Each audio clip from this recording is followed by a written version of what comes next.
Hey, what's up guys, this is DarkArmedAlliance, and today I'm going to be taking a very interesting deck profile. So I was playing around with some of my common cards, and I realized I had quite a few Amazoness cards. So I decided to make them and see how they play, and really, they're interesting. They're not meta, but they're kind of fun to play, so without further ado, let's get into them. They're actually pretty interesting to play though, guys. So, first off, we're going to play 3 copies of Amazoness Chainmaster. Now, she's pretty interesting. Her effect is that when she's destroyed by battle, you can pay 1,500 life points to steal a monster from your opponent's hand. Now, this is optional that you can do it. It's not mandatory. So, you just play her at 3 because it can really mess up your opponent's plays. Like, if you know they've searched something, you can steal it and, mess up their whole game. So that's, that's why I play her at 3. Then I play 3 copies of Amazoness Paladin. Her effect basically is for every face-up Amazon monster on the field, or Amazoness on the field, she gains 100 attack, which is pretty good. Then we play 3 copies of Amazoness Swordwoman. Now this is one of the reasons I saw I had 3 of these and I was like, wow, I'm actually going to make this because it looks funny as hell. And it didn't turn out the way I thought it was going to. It actually turned out a hell of a lot better than I thought it was going to. Basically, your opponent takes all battle damage from battles involving her. So, like, if your opponent controls, say, I don't know, Beals. Let's just say Beals of the Diabolic Dragon, or Crystal Wing. Let's say Crystal Wing. It's a little more popular now. But let's say they control Crystal Wing. And you attack with Amazon's Swordwoman, they take 1,500 attack points, or life points, if her attack is only at 15, which we're going to boost them quite a bit in this deck profile. Then we play 3 copies of Amazoness Trainee. Amazoness Trainee, her effect is that monsters destroyed by her are sent to the bottom of the deck instead of sent to the graveyard. So she's a really interesting tech when you play against BA, which I tested on Yugioh Pro, and she's fun. Like, if you whack into a Dante somehow and she has big attack, he doesn't go to graveyard and resolve, he goes to extra deck, which is nice. Really nice. And then, the really nice thing about her also is that you send all those BA monsters back to the bottom of the deck so they don't resolve when they send to grave. And then she gains 200 attack for every monster she destroys by battle, so she slowly gets bigger and bigger and bigger, and she learns. That's why her name is Trainee. And then finally, for the last 2 Amazoness monsters, we play 2 Amazoness Sage. Now, she's interesting. Her effect is that when she attacks, if she lives through the battle, you can destroy 1 spell and trap card on the field. Spell or trap card on the field. Which is really nice. It has to be your opponent's spell and trap, but it's a nice effect because she's like a walking MST. Like, all you have to do is swing into something in defense position or get her big enough, and then you swing, and then she just deals with it. Then we play 3 copies of Draconics, the Empowered Warrior. I was flipping through my stuff and I saw this and I went, wow, that's a walking monster reborn. Or, if it's in the grave, I mean not in the grave, in the pendulum zone, it can end a battle phase, which can protect my Amazonesses for when I don't want them to be destroyed, when I'm building up my resources. When she's in the pendulum zone, you can destroy her to end the battle phase, and when she's in the monster zone, you can discard 1 card to target 1 warrior or spellcaster type monster with 2,000 attack or less in your graveyard and special summon it in face down defense, which really isn't that big of a deal because usually you're going to summon back either your Swordswoman or your Chainmasters to get them to roll again. But really nice effect. Really makes the deck live. And then I also play 2 copies of Dracodes. I think it's Dracodes. The Empowered Warrior. The reason I play 3 of him is because sometimes your Amazonesses don't get as big as you'd like them, as fast as you like them. So for consistency reasons, you play this. At the start of the damage step, if it's in your pendulum zone, you can discard a card and then half the attack of the opponent's monster. So yeah, some of these are little. So like, for instance, let's just say you put this Empowered Warrior in your extra deck, or in your, not in your extra deck, in your pendulum zone. And then you swing with Sage. As long as it's not bigger, its original attack is not bigger than 28, you're going to live through it. Or actually, 2750. It's not going to live through it. because you're just going to whack and then you're going to get to destroy a spell or a trap. And your opponent's not going to expect it with this, because I haven't seen a lot of people play this. So it's a really interesting spicy tech in this deck. And if this card in its owner's possession is destroyed by battle or by card effect, by your opponent's attack or card effect, you can add one warrior monster with 2,000 attack or less from your deck.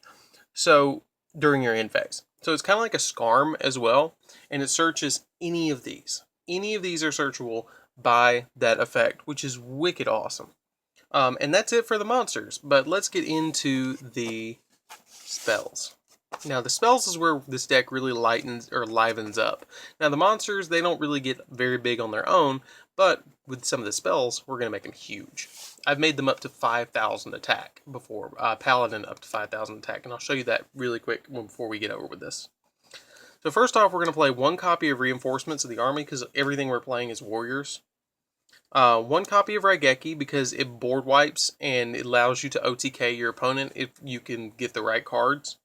One copy of Darkhold, because some of our Amazonuses actually do benefit from being destroyed by card effects, which is pretty wicked. 2 Twin Twisters, because we want to be able to swing as easy as possible. 2 Terraformings, because we're going to search out our field spell, which I'm about to get to. 3 copies of our Amazoness Village.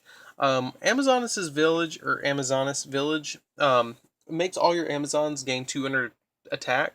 And then if a Amazon is destroyed by battle or by card effect, you can special summon an additional one from your deck, which is really nice because it searches the ones that you exactly want at the right time.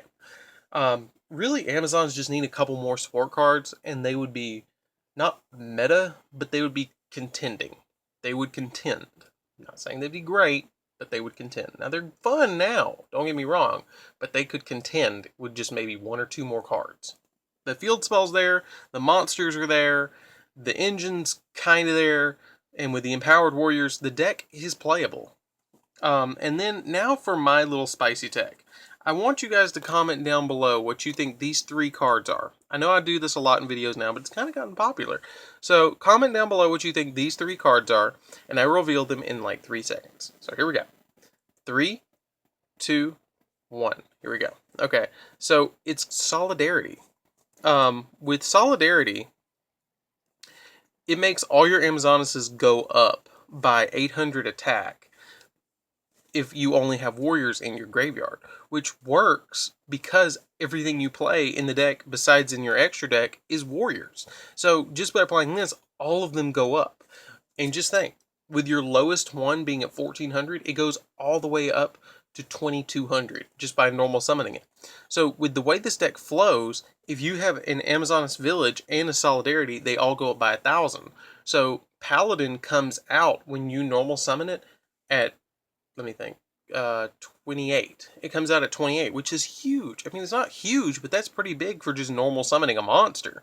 So just by having these 2 in an Amazoness Engraved, you go off fast, really fast. Which really makes a difference in this deck. Basically, this is a high attack point boss rush deck, and it just works. Then I play 3 copies of Supply Squad. Oh, something else I would like to mention about this. This stacks. So that's how I got them so big. I drew on Yugioh Pro 3 of these, an Amazoness Village, and a Paladin. I normal summoned the Paladin. When my turn came around, I drew Darkhold it, sent it to grave, played all 3 of these, searched another Paladin, and it came out at like 5,000 attack. It was ridiculously big. And I went, whoa. And by the end of it, it was, because I just wrote it out and saw how big I could make it, but it got to be about 5,000 attack, which was humongous. And Savannah witnessed it, didn't you? You witnessed that. The Amazon is getting to 5,000 attack. That was big. That was scary. Savannah's actually going to try and play this deck. But that's it for the spells. With Supply Squad, it's your draw engine.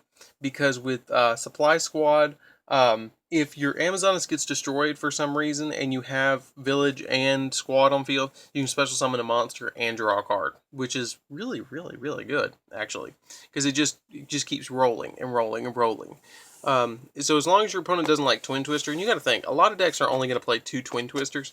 So out of all your stuff, you may get, 1 or 2 destroyed. But for the spells, or for the traps, it's pretty simple. Torrential Tribute, because again, they benefit off of being destroyed. And 3 Call the Haunteds, because as they get destroyed, we want to bring them back and be able to swing with them. So for the extra deck, it's going to be pretty short and sweet. We play one heroic champion, which just works really, really well. One Gaga Cowboy for game. I'm trying to stick towards the warriors. One Rhapsody and Berserk, because it makes them bigger. Abyss Dweller, just to kind of lock down graveyards. Emerald, to kind of spin them back and let you draw a card, which is nice. Giant Hand for the negations. Castell to spin them back again. Heartland Draco, because it lets you attack directly. So towards the end of the game, you might make him. Early in the game, you might just want to sit on your monsters and let them, work their magic and not go for something that's in your extra deck that's not a warrior. So your Solidarity still is alive. One Diamond Dire, just in case you have an emergency need to pop something that's not, that you can't get over with your regular monsters. One Honor Arc, because Honor Arc steals stuff. One Blade Armor Ninja, which, just lets you swing twice. And with Solidarity, that goes to 3,000. That shit goes to 3,000, and that's big for swinging twice. Rebellion, just, it's a quick, big beat stick. And then the Utopia engine, which is Utopia, Utopia Prime, and Utopia Lightning, to make a really big beat stick. And this does not mess up your Solidarity engine at all. But that's it. Short, sweet, to the point. Usually I'm going to go for Blade Armor Ninja or my Heroic Champion or something like that. I really don't go for a lot of the other stuff. I usually just beat the hell out of my opponent with the cards in the main deck, which I would like to mention. The deck would work really well with Link Summoning. When Link Summoning comes out, this deck is going to be awesome. I mean, it's not going to be great, but it's going to be fun because you don't need your extra deck so much. You might make 1 or 2 during the whole game, but the majority of the time you're just going to normal summon, activate Solidarity, activate Village, swing, game. And with the game slowing down, this deck works. And I'm going to try and focus my channel on making more decks that I think would work with Link Summoning, and kind of talk about that more in my deck profiles. But anyways, guys, this is Dark Armed Duelist. I hope you enjoyed this deck profile. I really did. I'm trying to think outside the box a little bit to make some more interesting deck profiles. But anyways, guys, don't forget to like, comment, and subscribe down below. And I will catch you guys in the next video. Don't forget to join DarkArmedAlliance down in the description below as well. Anyways, guys, this is Dark Armed Duelist, and I'm out. See you around, guys.